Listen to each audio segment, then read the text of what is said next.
The topic of corporate burnout, I think, is one that we talk about quite a bit in our culture. Lean out and go work for yourself and all of that, which I think is great. What is missing a lot of times in the conversation around corporate burnout is how to come out of it. It's hard to divorce yourself from that because that is the thing that you're doing to keep a roof over your head and food in your mouth and all of that. I would love to talk a little bit about the how behind that, what corporate burnout really looks like. Detach yourself or divorce yourself from living a life of consistent burnout to respond to that in a positive way and in a nurturing way. It's a cycle that people get stuck in. I talked to one of my friends who just graduated from college with a public relations degree, and she's working for a radio station right now, and she's just like, not happy with it. And he's like, but I can't leave it because, it's my consistency. I think it's really important to, in terms of how, kind of starting small, because it can be very overwhelming to start thinking all of these thoughts. Starting small by really taking time to really hone in on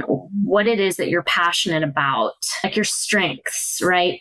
Really honing in on the strengths that you have naturally and that you've also cultivated as well. I love that self-inquiry, and I love that you use that yourself to make your own decisions. The question around, like, what are you passionate about? Because very often some of that exhaustion comes from not really feeling like you are in the driver's seat of what's happening. You are in a position in your life where people are wanting from you, and you don't feel like it's like you don't understand your why.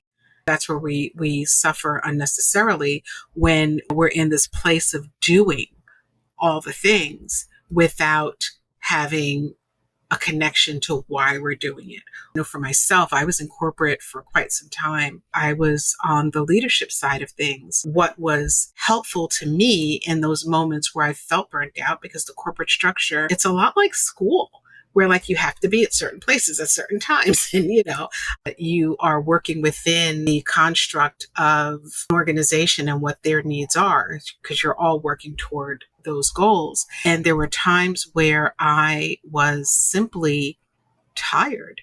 It'd be back-to-back meetings all day and not a lot of time to actually get the work done that was generated out of those conversations. At the time was a full-time mother, wife.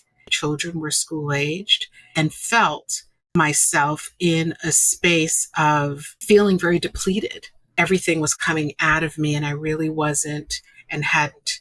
And then what can someone do? Built up the routines to fill myself back up. It was a really challenging place to be, connecting myself to why I was doing what I was doing. So it's like, okay, why are you doing this? And for me, it was, I enjoy people. I